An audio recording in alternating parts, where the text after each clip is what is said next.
به نام خداوند بخشنده مهربان.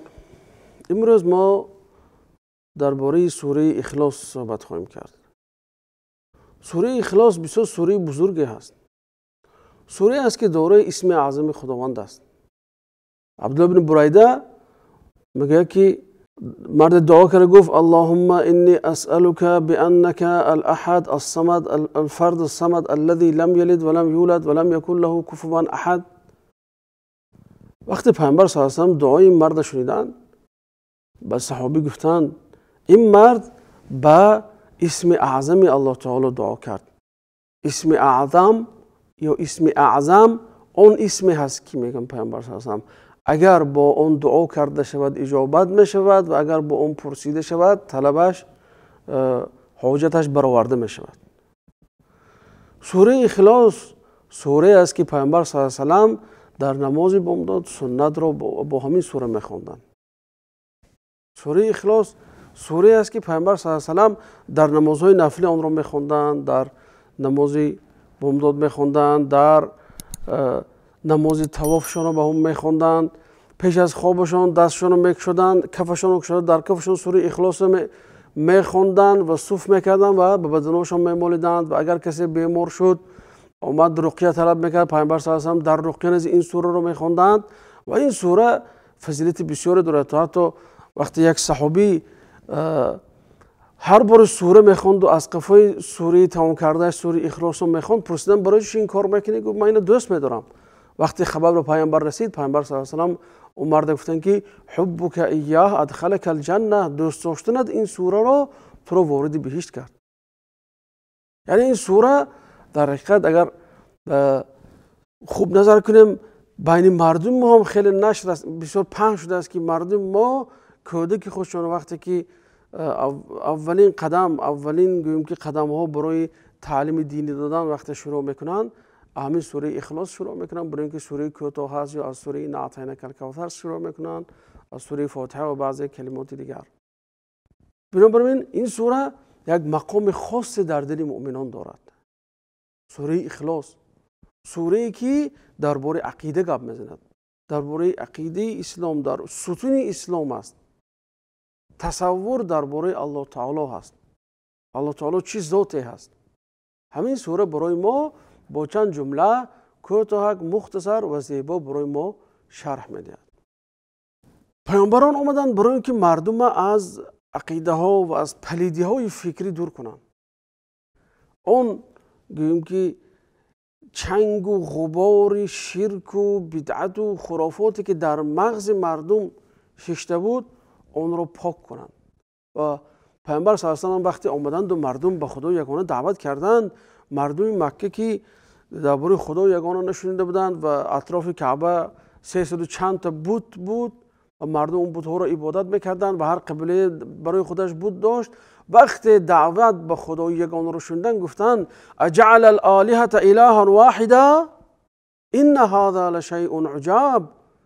محمد حمیق خدا رو چند صد خدا، یعنی که چند صد خدایی که ما عبادت میکنیم و یک خدا کرده است. بسیار کار عجیب است، بسیار تعجب آور و شگفت آور است. در سبب نزول این سوره میگن که برادر عزیز مشرکای مکه نزد پیامبر صلی الله علیه و آله آمدند و گفتند خدای خودت را برای ما وصف کن. خدای تو چه خیلی هست؟ نقرگی هست، طلایی هست، سنگین هست، چوبین هست، از چی هست خدای تو؟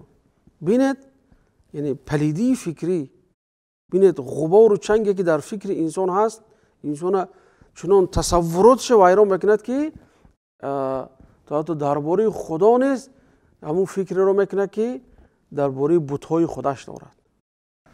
در روایت دیگر که ابن حجر عسقلانی آن رو میآورند و میگن که سندش هم حسن هست، یک گروه از یهود پیش پیامبر صلی الله علیه و آله آمده گفتند که خدای خودت برای ما وصف کن.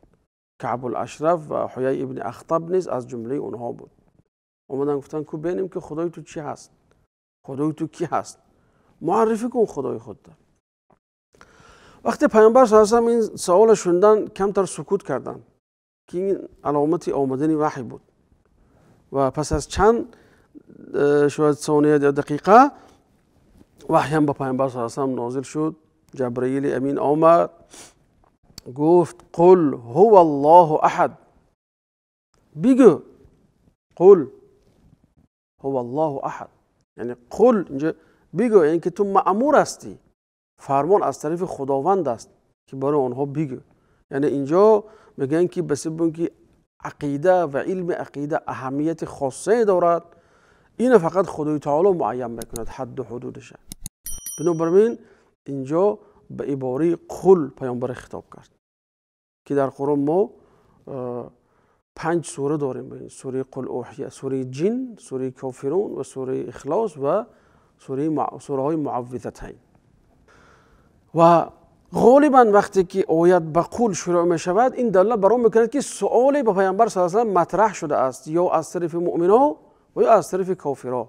وقتی سؤال مطرح میشد، قرآن با همین واژه قل آیت را شروع کرد و پیامبر صلی الله علیه و حکمش را بیان میکرد، چگونه که در این آیت بیان کرده. گفت قل هو الله احد، بگو الله احد است، الله یگانه هست، الله یکتا هست. کلمه احد از کلمه واحد دیده معنایش رساتر است، معنایش پرتر است.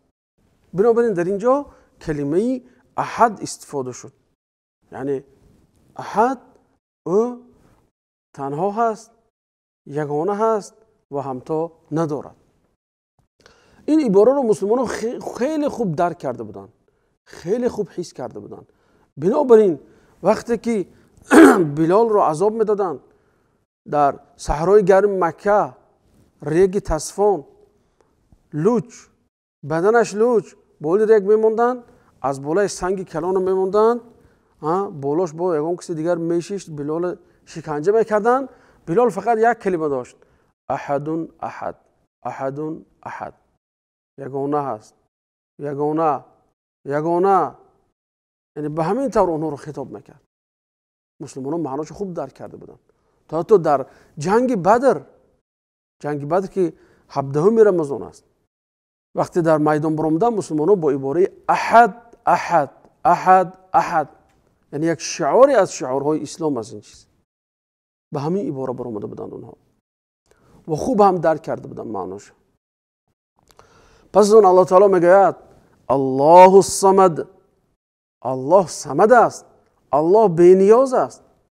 ببینید باز به عباره الله شروع کرد، یعنی که الله یک اسمی علم است، اسمی است که الله تعالی با هم شناخته شده است. میگن که الله مهربان، الله رحیم، الله غفور، الله رحمان، الله شکور و غیره.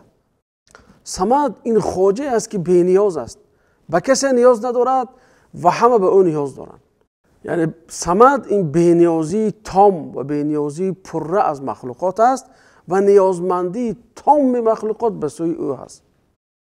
الله تعالی صمد به معنی است که نمیخورد، نمینوشد، نمیخوابد و از همه صفاتهای نقص او پاک است و والا هست. لم یلد و لم یولد. این جمله رد است برای اونهایی که دعوا میکردن که خدا فرزند دارد، خدا یا پسر دارد یا دختر دارد. مثلا نصارا دعوا داشتن که خدا فرزندش عیسی هست.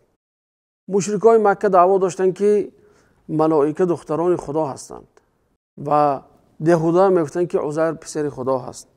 این آیت به اونها رد میکند. آیت میگه که لم یلد و لم یولد، نه فرزند زاده است و نه از او فرزند زاده شده.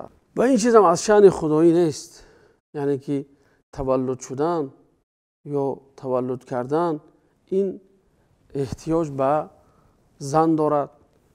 احتیاج به زن داشتن الکی نقصان هست و زن این نمود یک همتایی با بگیم که زوجه دار شدن، این یک نمود همتایی با مرد است. یعنی این آیت با این کوتاهی خود به همین هر سه گروه رد میکند. اونایی که میگن که فرشته دختر خدا هست، اونایی که میگن که عیسی پسر خدا هست، اونایی که میگن که عزیر پسر خدا هست، به همین جمله لم یلد و لم یولد الله تعالی به همه اینها رد زد. گفت خدای من همه ذاتی است که وای ذات نه تولد شده است و نه تولد میکند. ولم یکن له کفوا احد، و چیزی با او برابر نیست و چیزی با او همتا نیست. یعنی کلمه کفر دو معنی دارد، یا همتا یا زن. یعنی که او زوجه ندارد و او به خود همتای ندارد. و با همین الله تعالی خودش را به این طور مختصر با اونها وصف کرد. این سوره برادر عزیز مغز توحید است. این سوره اساس توحید است. بنابراین پیامبر صلی الله علیه و سلم سنت بامداد را با همین سوره میخوندند. این یک اشاره لطیفه دارد که انسان روزش را به اعتراف به توحید، به اعتراف به عقیده، به اعتراف به یگانگی الله تعالی شروع میکند. این بود اشاره کوچک به این سوره بزرگ، سوره اخلاص. امیدوارم که شما از این فایده گرفته باشید. خداوند نگهبان شما باشد و السلام علیکم و رحمت الله.